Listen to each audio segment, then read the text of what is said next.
So, another day, another dollar.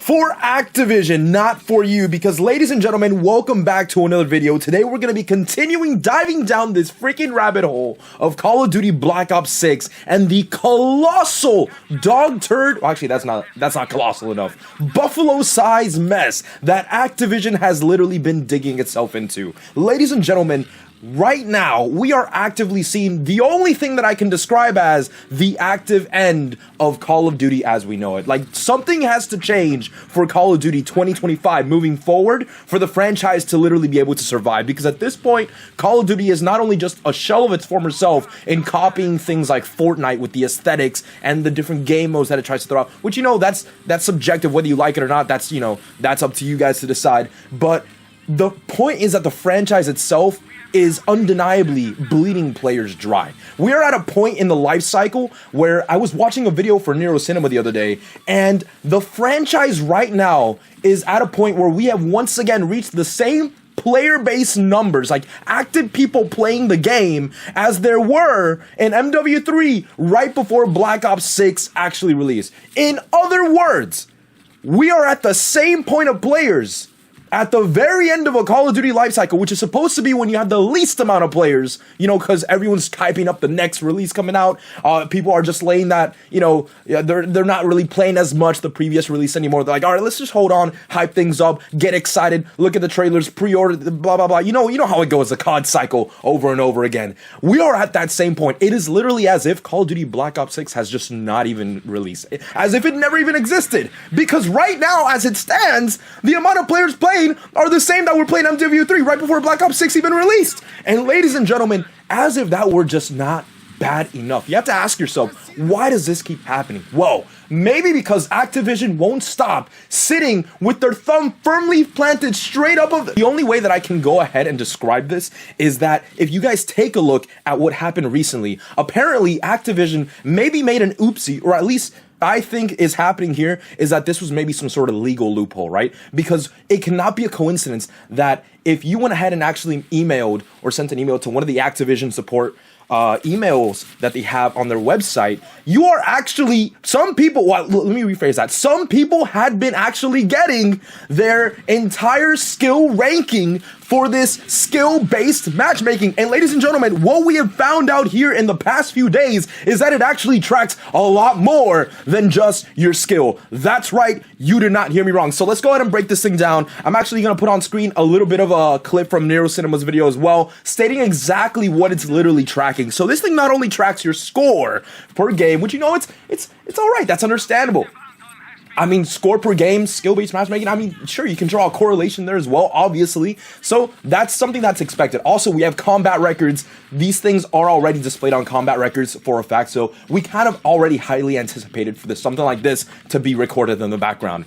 Now, aside from that, you have your shots, assists, kills, longest streaks, hits, deaths, headshots, you know, things like that, right? It makes sense. But here's where things start getting weird. It starts tracking your executions, but also the execution animation and the skin you have for said animation. It makes no sense.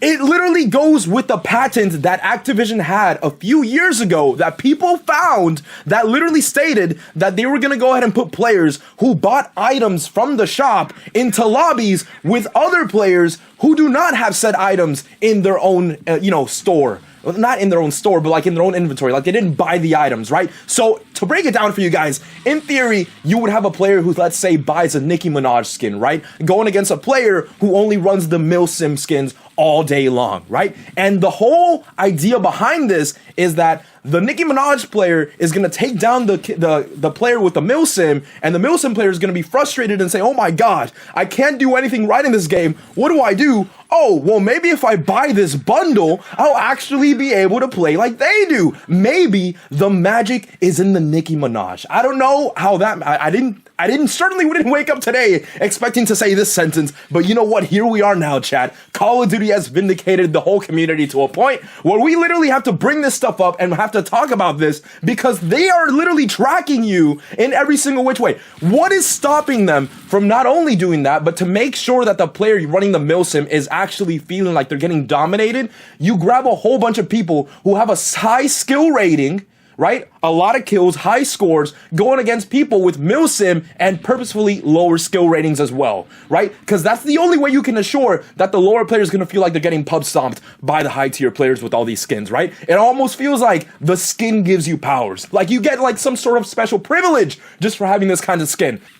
But yeah, so now we're in the situation where it's literally tracking all of it down, and the player base obviously is in disarray. People have found out that through the emails that Activision has been sending out, they have been tracking your skills since Call of Duty Vanguard. They have been literally letting you know that they know everything about you since right after 2019 Modern Warfare. Literally, they switch over engines, but Modern Warfare comes out, boom, instantly start tracking everything down. Who knows? Every single match that we have literally been talked about, chat, every single time we always bring up about how Call of Duty feels like it's literally meant to play against you, like it's playing against you. We used to think of the skill rating, like the skill-based matchmaking, which Activision used to never even address until they finally did, and even then they didn't really give any satisfying answers to anything.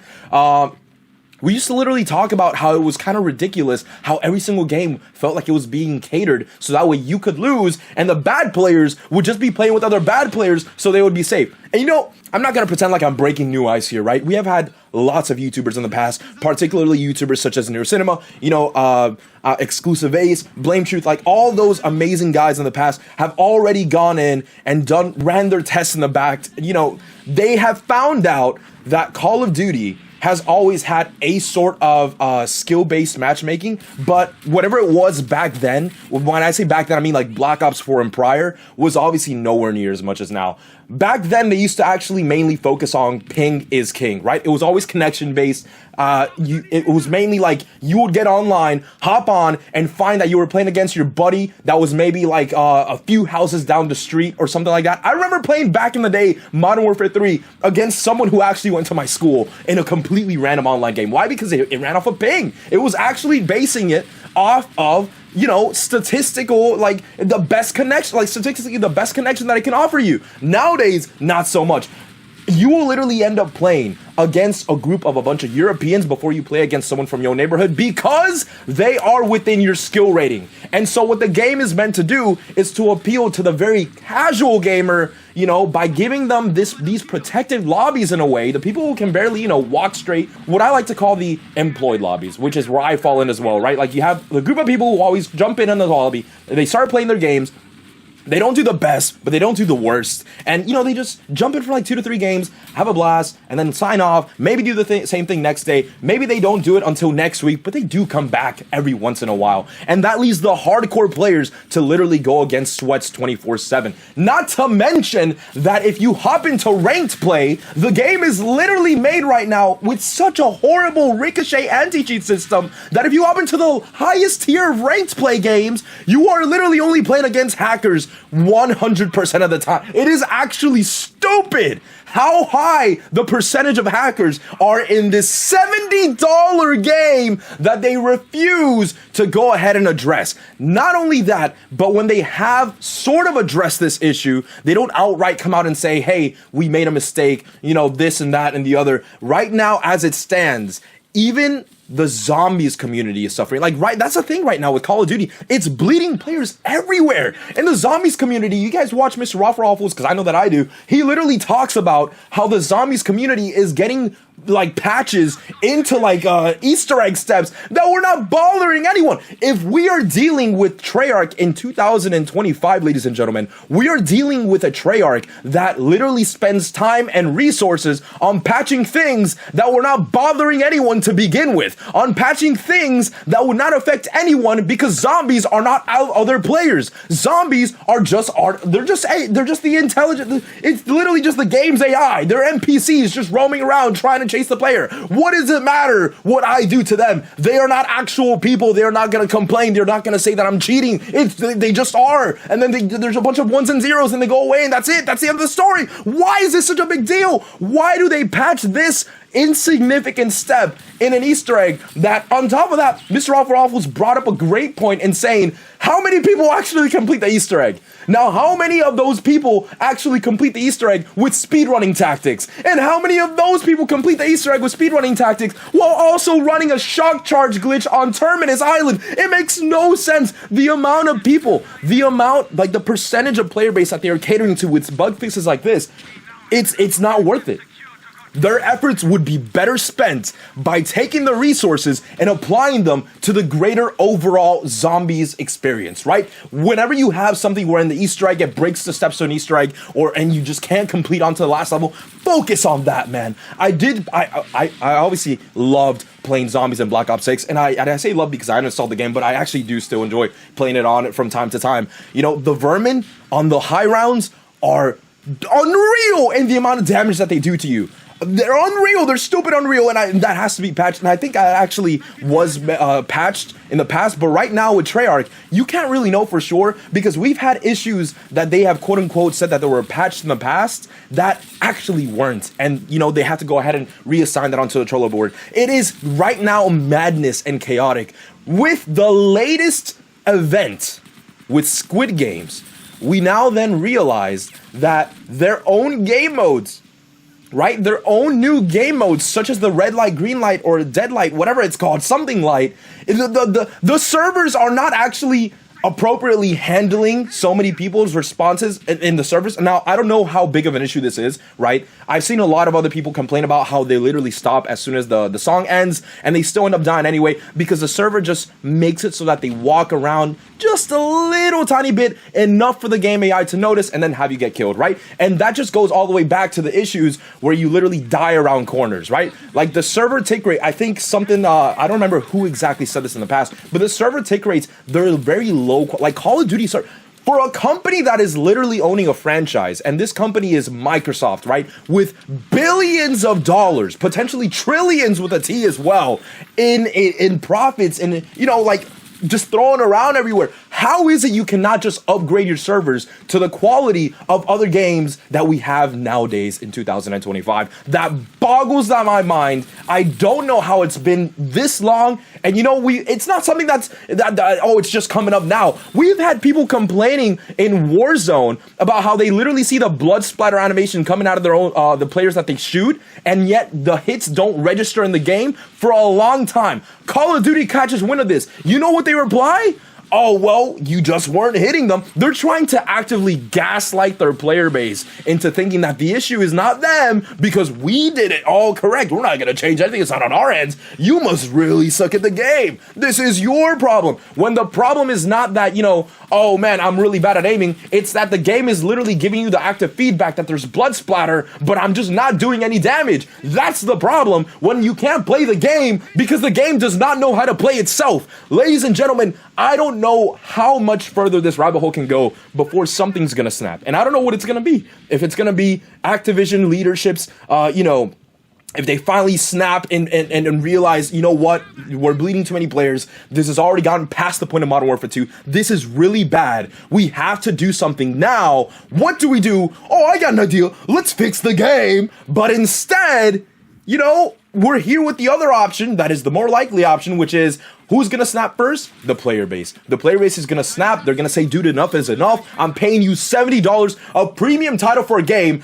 that not only demands $70 for you to own the game alone, which, by the way, is already $10 above the previous $60 price tag. But on top of that, you jump into the multiplayer experience hoping that it's going to be this grandiose thing. And there's this algorithm pointing a bunch of dragons and unicorns farting rainbows out the ass to come over and literally demolish you just because of an algorithm that then forces you or encourages you heavily to go into the shop and pay an extra amount of money for shop bundles ranging from $10 to $20 to $30. And then also the battle pass. My gosh, as if that battle pass wasn't also an added cost. You also have the black cell variant that you also would like to buy. At least they're really trying to push it because they literally model skins, purposefully make them look average at at best for the standard pass and then make them look badass in the Black Cell Battle Pass, so that way you could go, wow, this skin looks really cool, let me go ahead and buy it. And then, as if that were not it, chat, the